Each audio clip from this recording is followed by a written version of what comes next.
Okay, so I'm going to demonstrate a few different kinds of rowing exercises. I have my band here.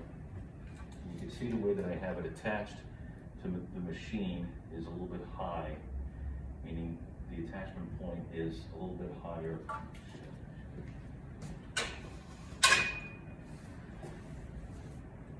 So I'm going to demonstrate now a few different kinds of rowing exercises. You can see here I have the band attached high, as we discussed in class, so meaning the attachment point a little bit above my shoulders.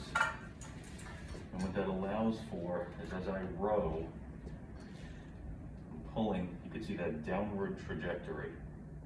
So what this does is it allows me, as I pull into the rowing motion, to engage or accentuate the lower trapezius, as opposed to a lower row, which I'll show you in a second. But just to go over the basics here, the hand positioning can change. We discussed narrow, 45, wide. You can sort of mess with these angles, but the key thing is to practice with each other and then think about the same thing with your patients. Is what's the best position for that particular patient to get the proper excursion of the humerus and the engagement of the lower and middle trapezius. So for me, I kind of like to settle in a little bit closer. And you can see I'm not extending the humerus to the point where I now actually go into an anterior tip.